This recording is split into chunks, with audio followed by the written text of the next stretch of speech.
Well, we're in the middle of a new sermon series called Encounter. And we're talking about what it means to encounter Christ.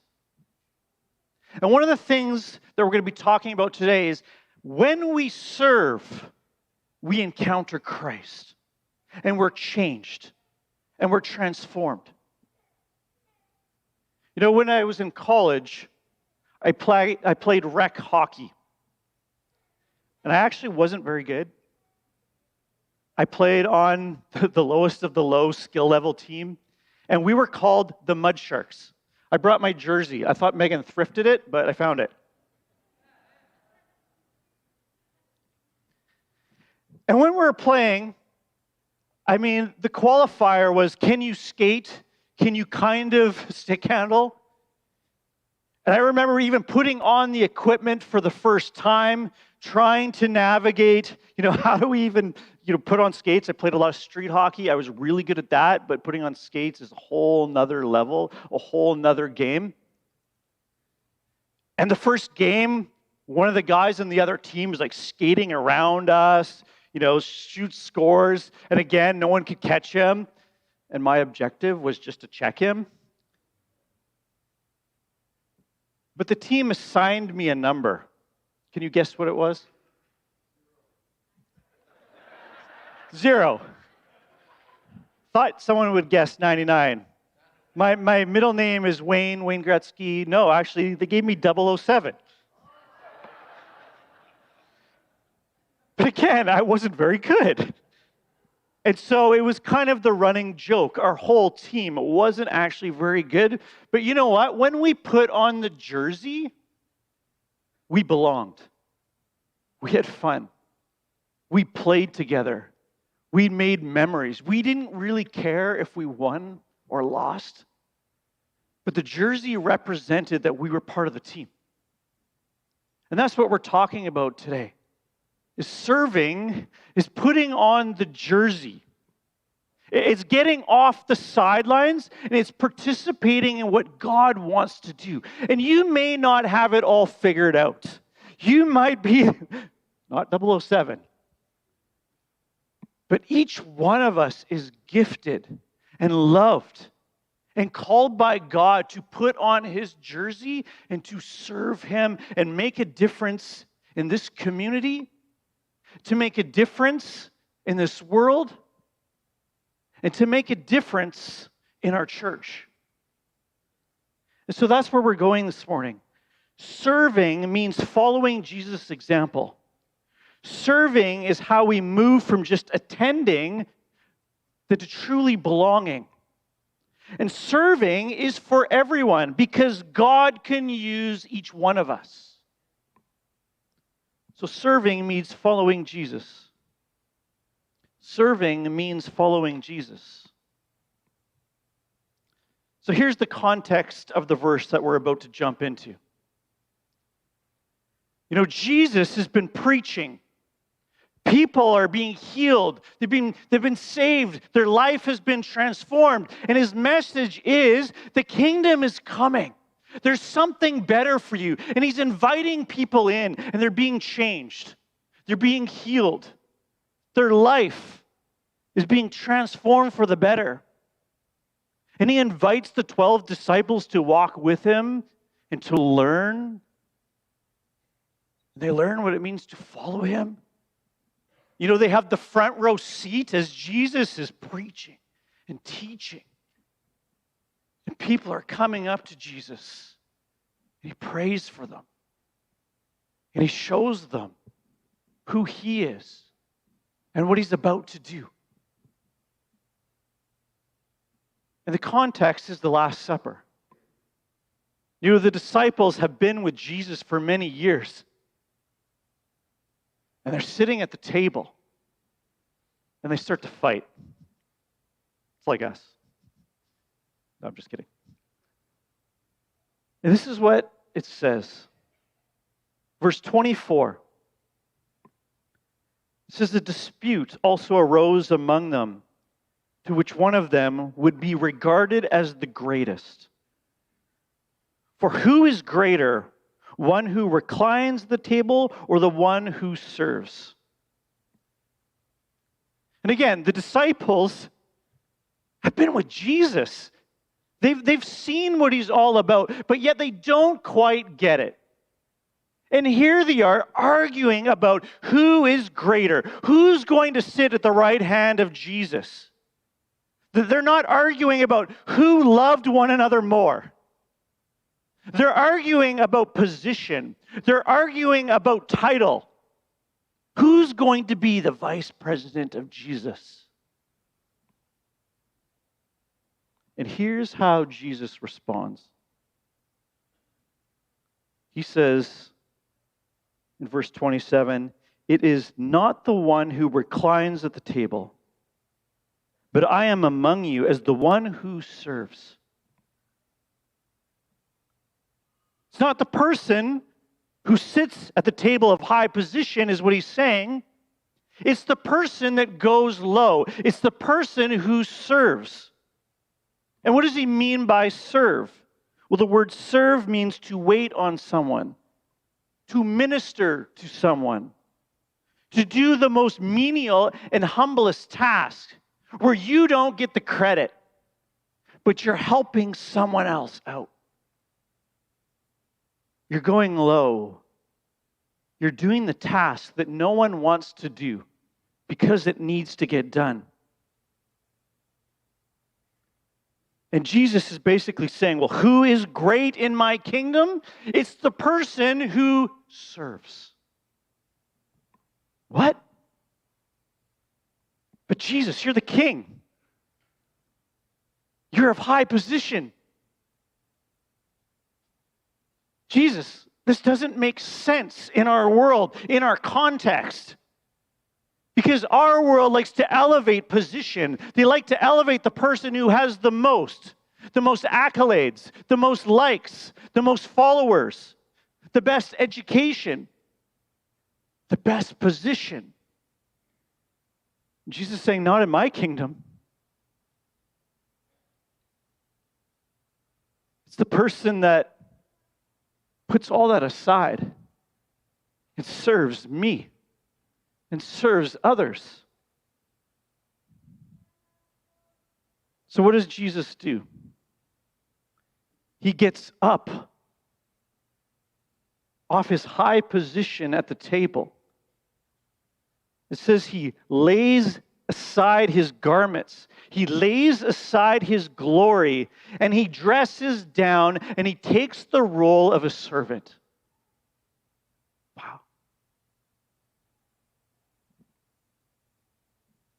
And in verse 5, it says, "Then he poured water into a basin, and he began to wash the disciples' feet, to wipe them with a towel that was wrapped around him." And here Jesus himself kneels down and he begins to wash their dirty, calloused feet. I don't know about you, but I don't like feet.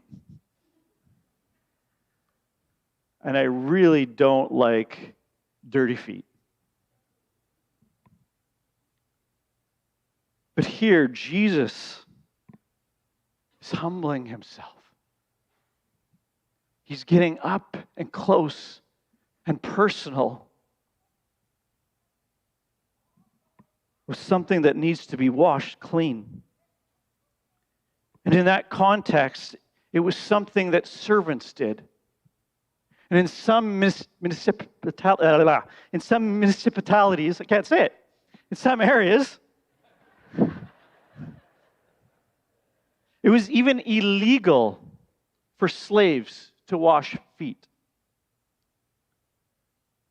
And then in verse 6, it says, he came to Simon Peter, who said to him, "Lord, do you wash my feet?" And Jesus answered him, "What I am doing, you do not understand now, but afterward you will understand." In other words, Peter himself is confused. He doesn't understand why Jesus is humbling himself. Why Jesus is the one who's coming up and personal and doing the task that no one wanted to do. And the disciples see dirt and water on their feet. They don't see the cross in the future. Because this isn't about dust before dinner. It's about Jesus scrubbing the deepest stains of our sin. And Jesus is lowering himself so that he can lift others up. And then he turns to us and he says, this is who I am. And this is who you must become. Greatest isn't climbing higher, it's kneeling lower. Belonging isn't demanding a seat at the table. It's actually picking up the towel and saying, what needs to be done? I want to love you. I want to serve you. I want to participate in what God is doing so that other people can see Jesus. Oh, that task needs to be done? Pick me. Oh, that person is struggling? Let me help. Oh, no one wants to sweep the dirt on the floor? Yeah, pick me. I'll do it. And Jesus is saying that is the way of the kingdom. That is my way, is go and serve others so that they can see Jesus. Put yourself out there. Don't put yourself first. Put yourself last. And I love what Augustine says. He says, for those who learn God's way, humility is the first thing. Humility is the second. And humility is the third.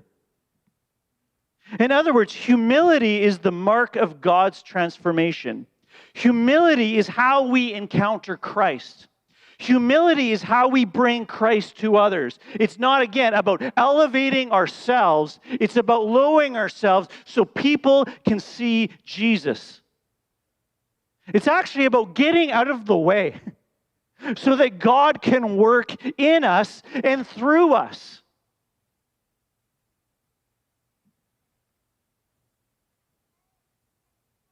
The message is the cross. It's not our pride. The message is love and grace, not what do I get out of it. The message is follow Christ, even when it's hard and difficult, and be available for Him to use you in the small tasks and in the big tasks, because God will use you, church.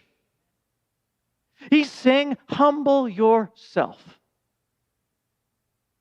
Get out of your own head.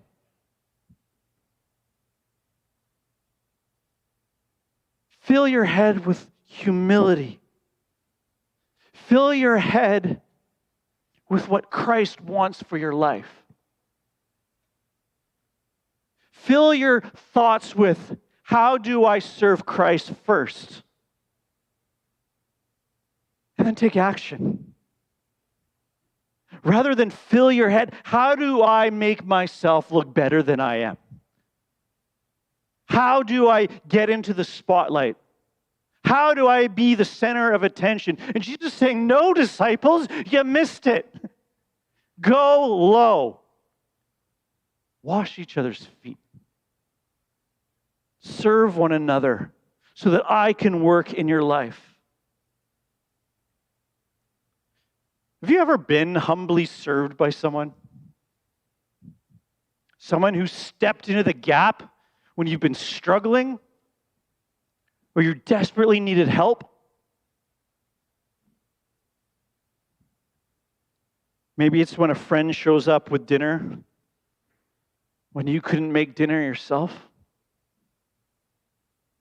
Maybe it's when a spouse or friend did the hard chore that you didn't have the energy to do. Or maybe it's someone who's gone above and beyond because you just couldn't get out of bed. Or someone who showed up in that crisis, who loved on you, who cared about you, said, I'll do whatever it takes to support you and help you. And I think those are the moments that stick with us, don't they? When someone shows up Why? Because it's God's kingdom isn't about power and recognition. It's about a love that kneels and says, hey, I'll help you. I love you. I support you. I even see your flaws, but I'll still show up anyways. And greatness isn't really about how many people know your name. It's about how many people that you have loved so that they can see Jesus, so that they can see Jesus through you. And that's what Jesus is saying. He's saying, love the unlovable, visit the lonely, take the late night call, offer to babysit when someone is struggling, send that encouraging text when you know that they need it. Listen, really listen, without trying to fix your friends. But it's saying, give up your seat, give up your place in line, maybe even give up your parking spot so someone else can come to church. Saying, help the newcomer feel loved. Invite them in. Invite them into your house, in your space, and practice hospitality. Do the hard thing. Put on the jersey. Participate in what God is doing. Philippians 2, 3-5 says this. Do nothing out of selfish ambition or vain conceit. Rather, in humility, value others above yourself, not looking to your own interests, but to each of you, to the interests of others. And in your relationships with one another, have the same mindset as Christ. Do nothing out of selfish ambition. Look to the interests of others. Man, that's hard.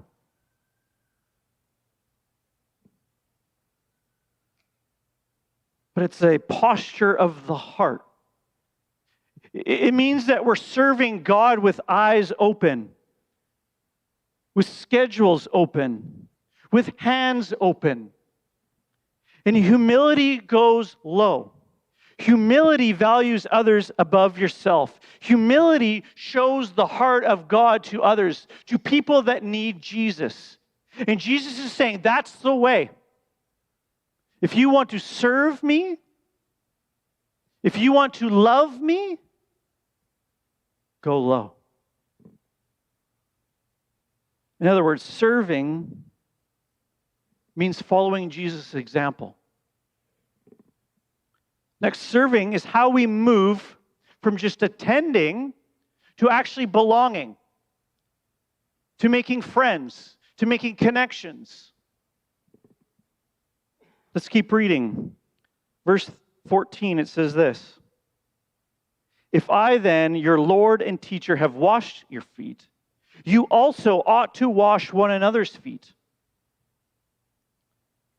Actually, notice that Jesus doesn't just set out the bowl, the towel, and says, hey, disciples, come wash your feet before the meal.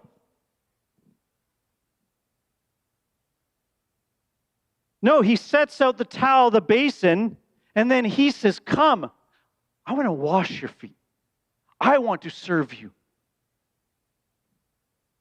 And then he says, hey, start washing each other's feet. Start serving each other. Start loving on each other. In other words, there's this personal, close, relational thing that's happening when you wash each other's feet. It's close. It's dirty at times.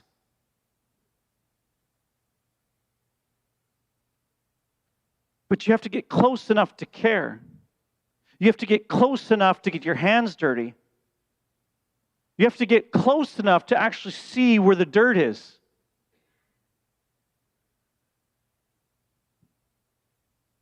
But think about it. Jesus even washed Peter's feet, even though he knew Peter would deny him.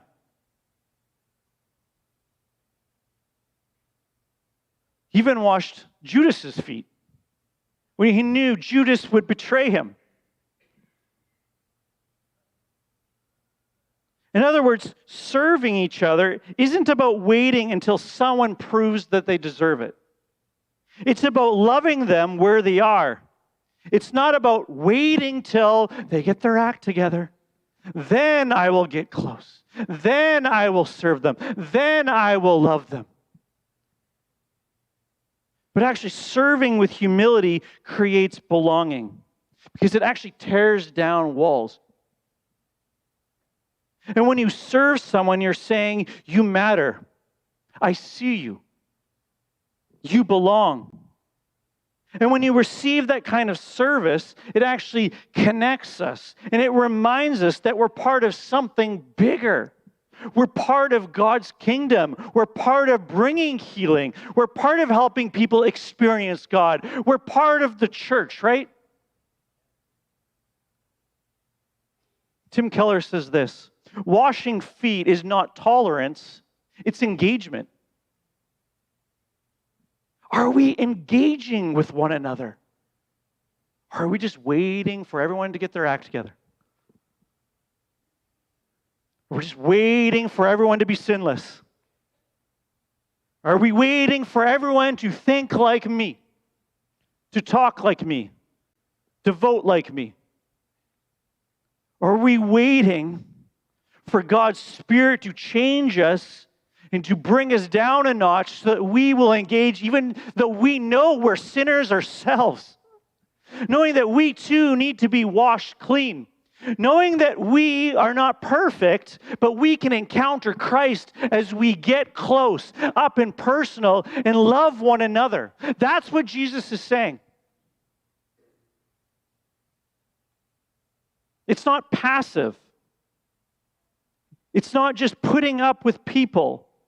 It's rolling up our sleeves, looking at people in the eye and saying, hey, I see you. I love you. I want to serve you. I invite you in. Another way to look at it is washing one another's feet is this ministry of forgiveness.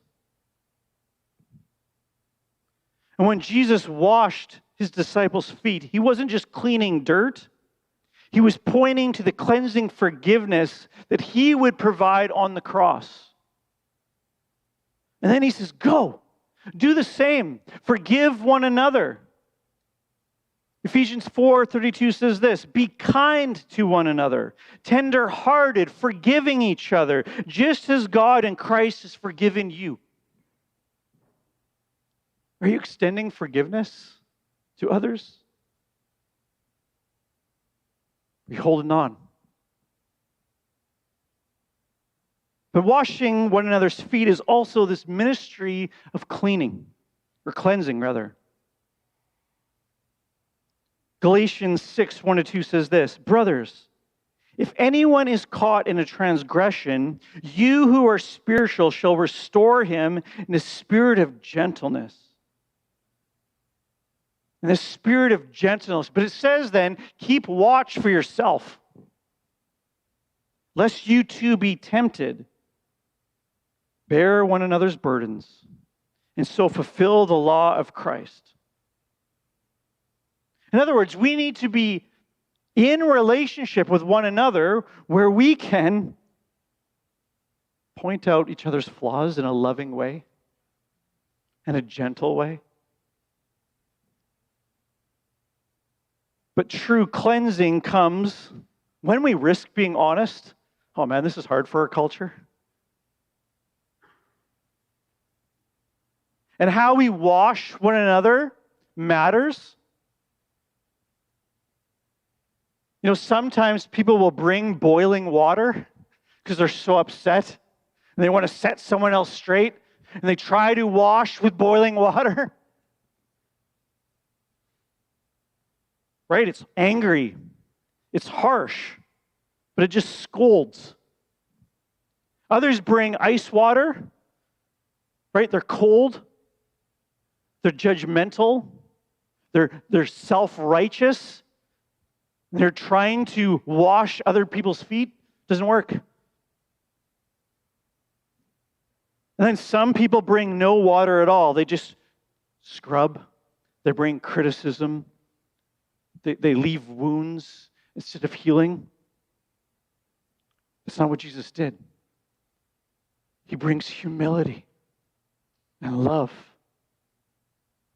But yet he points out the flaws. Hey, there's a little dirt there. Let me love on you. Let me point you back to Christ.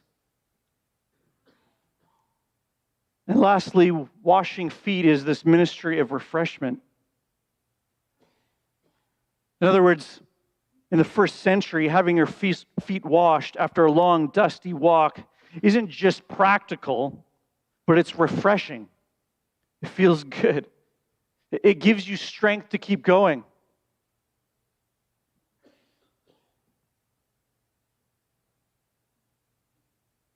First Corinthians 16, verse 18 says this, "They refresh my spirit as well as yours."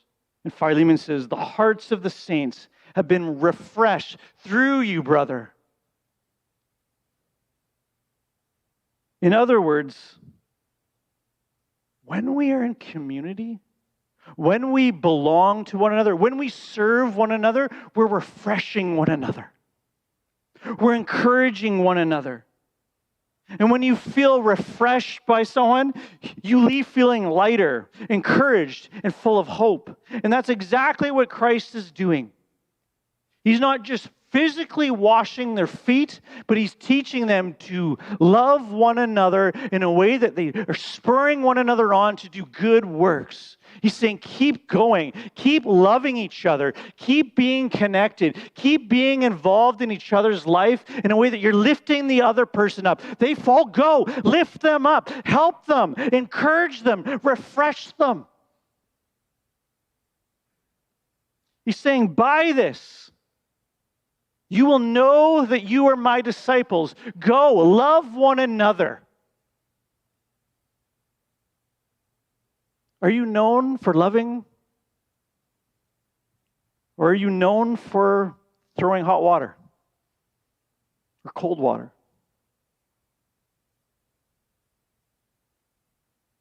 How are you known? Then how do you move from just attending to belonging? How do you move from loneliness to deep friendship where you can wash one another's feet? I have permission to share this story. And about a year ago, a new couple in our church named B and Dave Rempel started attending our church. And after the sermon, I think it's actually a year today, they felt convicted by God. And it was a sermon called Find Your People. How do you find friends?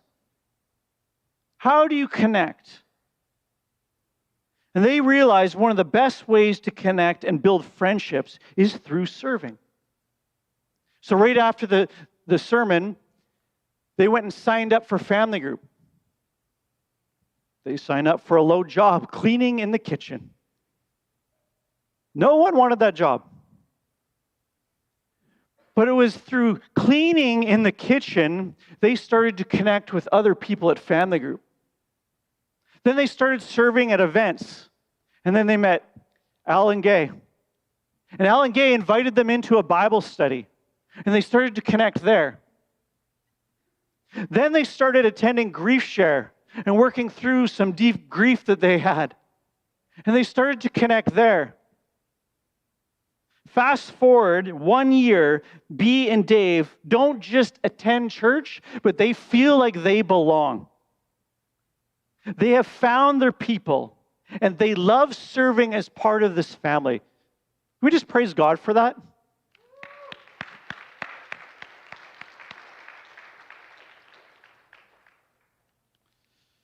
You know, Rick Warren says this: we are healed to help others. We are blessed to be a blessing. We are saved to serve, not to sit around and wait for heaven. And here's the thing about foot washing. It can't be done at a distance. It takes closeness. It takes vulnerability.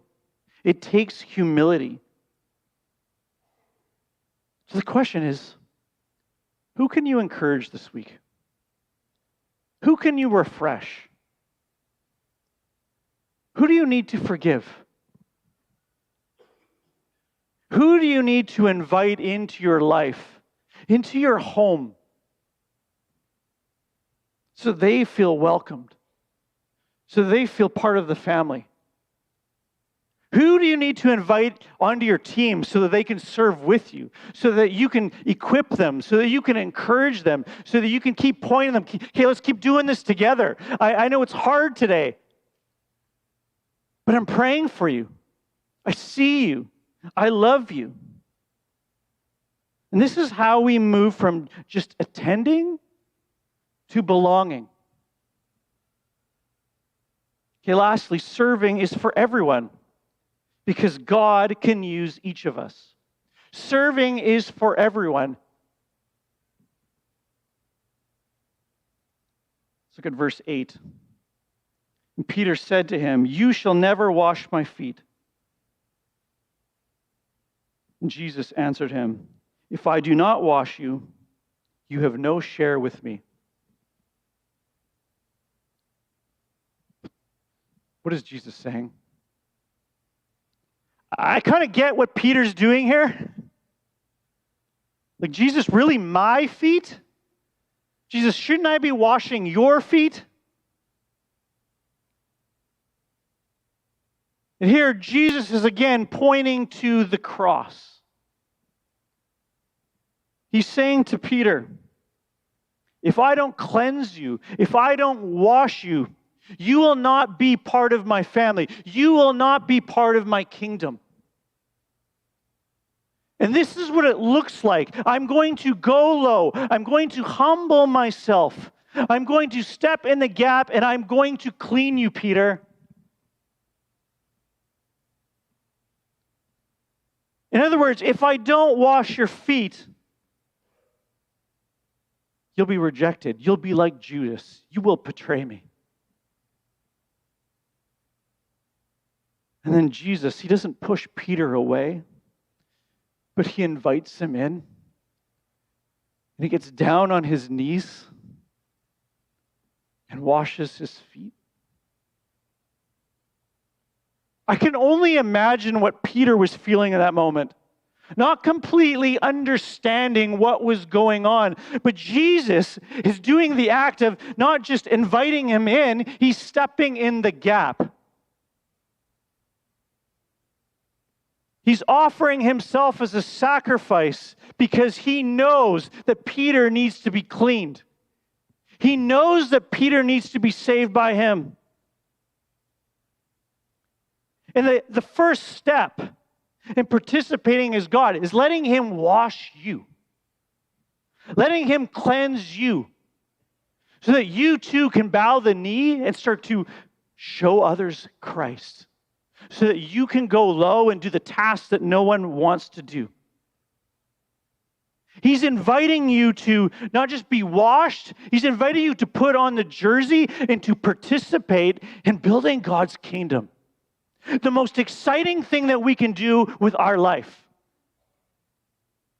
He's inviting them to serve others, to be washed in grace, to be washed in forgiveness, to be washed by the love of God. Sometimes we don't even recognize that we need to be washed, like Peter, because we're comfortable with our dirt. We're comfortable with our sin. But Jesus gets down, he invites him in. And he says, if I don't wash you, you won't be part of my family. And Jesus is saying, here, put on the new jersey. Stop sitting on the sidelines. Peter, I've gifted you for a reason. Peter, I want you to see who I truly am. You don't quite get it, but you will.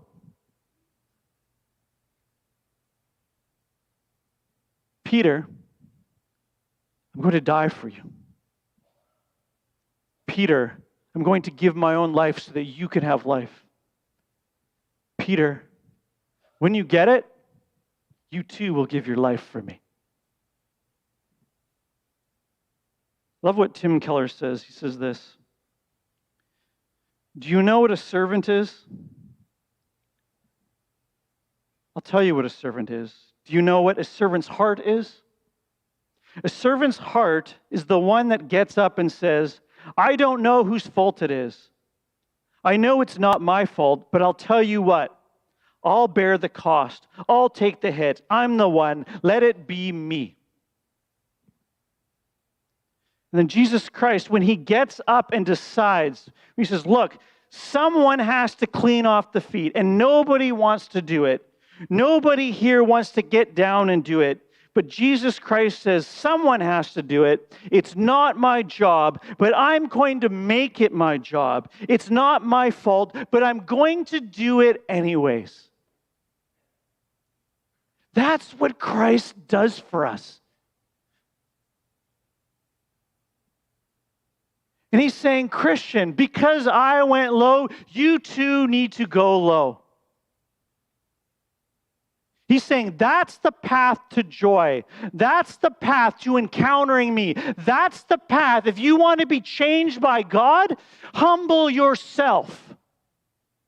Leave your pride at the cross. You need me. And when you realize that, I will change you by my Spirit. You know, science even supports that. There's a book called The Outward Focused Life by Dave Workman. And it talks about this fascinating case where people humble themselves and serve, and they're changed. And here's 3 points that he brings up in a study, that even elderly couples who served one another, who volunteered, 50% of them lived longer. They found purpose. They found hope. And they said for the average person, even their mental health improved. Improved more in the people that gave, in the people that served, not in the people that took. And it says, overall, even the risk of depression in teenagers was reduced drastically when teenagers served. In other words, the happiest Christians aren't the most gifted. They're the ones who are willing to put on God's jersey and say, God, use me. I'll do whatever it takes. And when you step out and serve, you discover God can use you right where you are. Whether it's greeting at a door, whether it's praying for someone, whether it's mowing your neighbor's lawn, whether it's taking that phone call, whether it's showing up with a meal, or whether it's crying with someone who's hurting, God can use you, church. Look to the interests of others. It will change your life. And this is how we encounter Christ. So when we go low. You know, there's been many moments as a pastor, I'm like, God, I just don't feel like making that call. God, I don't feel like having that hard conversation. I don't feel like doing that funeral. I don't feel like preaching that message. And every single time that I operate on my feeling, I actually turn to pride. I turn inward. And every time I say, okay, God, no, I choose to serve you, even when I don't feel like it, it's this incredible thing where God shows up. And we see God at work in small ways and big ways. And I just simply say, yes, God, I will do that thing that you're calling me to do. And church, my challenge is go low and serve one another even when you don't feel like it. And God will show up. God will change you, and God will use you, and God will equip you for the work that He's calling you to do. So here's 2 questions. Have you been washed by Jesus? Have you taken that first step where you've asked God to cleanse you and clean you? And secondly, how can you humbly serve? What is God calling you to do?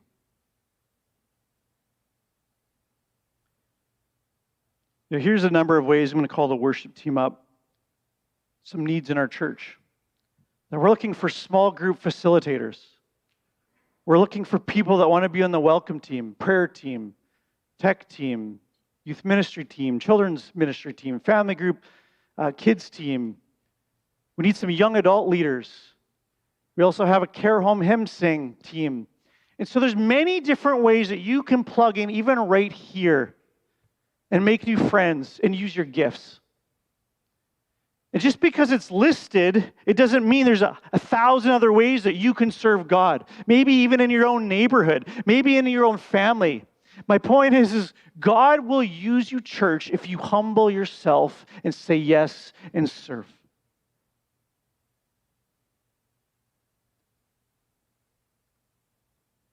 Let me pray for you. And we're going to worship. And one way you can respond is there is sign-up sheets out there. Or you can email the office if God is speaking to you. So bow your heads. I'm going to call the prayer teams up. God, thank you for your example. Thank you that you went low. That by your example, we saw the disciples' feet being washed. And you were preparing them for what your incredible example of dying on the cross. So we can be cleansed from our sin. And God, I pray that we wouldn't stop there.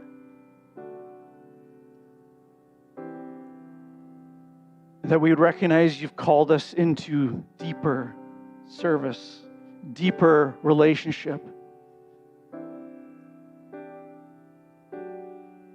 So by your Spirit, I pray that you would help us to take that next step, whether it's to sign up or to love someone in our life that needs it.